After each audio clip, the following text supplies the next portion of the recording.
For 7 years, I woke up before the sun.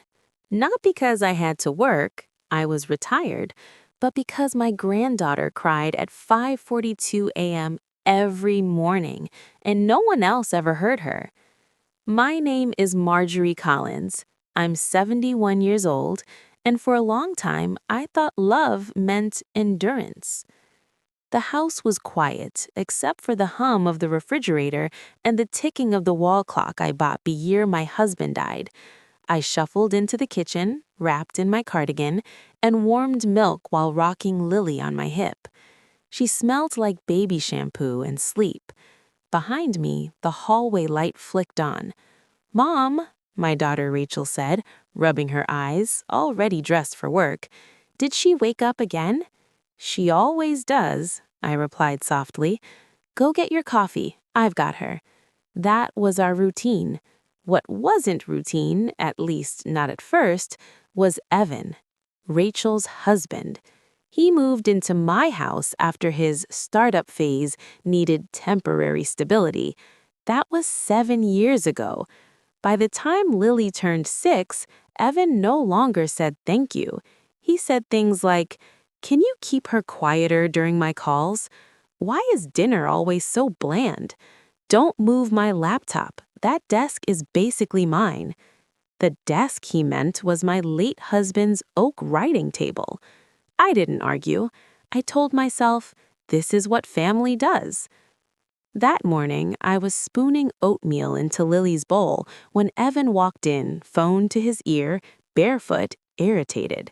Yeah, he snapped into the phone. "I'll send the files." Hard to focus with all this noise. He glanced at me. "Can you take her to the back room? I need the kitchen table." The kitchen table? Where I had eaten every meal for 30 years. Rachel froze near the doorway. I waited. She didn't say anything. I picked up Lily's bowl and stood, but something in my chest shifted. Not pain, not anger, clarity. After breakfast, I packed Lily's backpack and walked her to school like always. She skipped ahead, swinging her lunchbox. "Grandma, why doesn't Daddy like you?" Children ask questions like surgeons. Clean cuts, no anesthesia. "He's just busy," I replied, but even Lily knew that wasn't the truth. That afternoon, I came home early. I heard laughter, Evan's laughter, from the living room. He was on the couch, feet on my coffee table, talking to a friend on speaker. "Yeah, man, honestly, this place is basically ours now. Her mom's old. She doesn't need much." I stood in the hallway, invisible. My fingers brushed the envelope in my pocket. Inside was something I hadn't touched in years. Paper doesn't age emotionally. People do. I turned and walked into my bedroom. I didn't cry. I opened the filing cabinet. Deed, insurance, trust amendment. Owner, Marjorie E. Collins. The house wasn't basically anyone's. It was mine.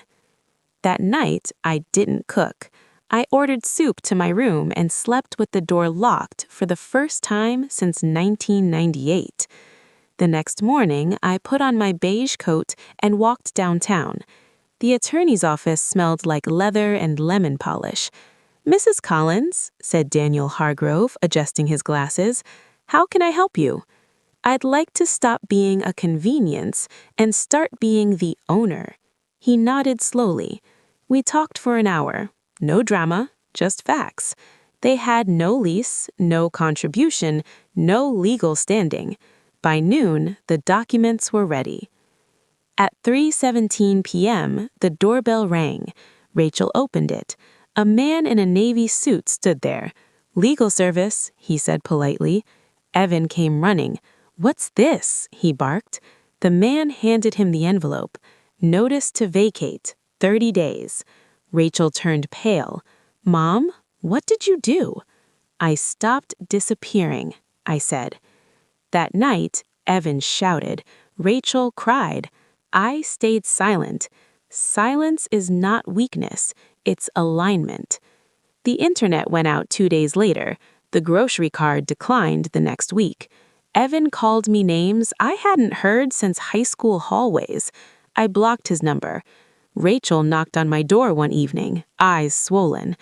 I didn't realize. I really didn't, she said.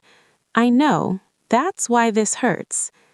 On day 29, a moving truck arrived. I wasn't home. I was at the botanical gardens, drinking tea, watching the koi. At 4:02 p.m., my phone buzzed. Keys returned, property vacated. That night, I came home. The house smelled empty, like dust and endings. I opened the windows. I wiped the table. I sat down in the silence. A week later, Rachel came by alone. She stood at the door. "May I come in?" she asked. "As a guest," I said. She nodded. We drank tea. No apologies, no accusations, just honesty. Now, every morning, I wake up when I choose. The kitchen table is just a table again.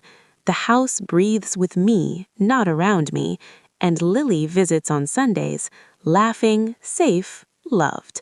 Sometimes people ask if I regret it. No, I regret how long I waited.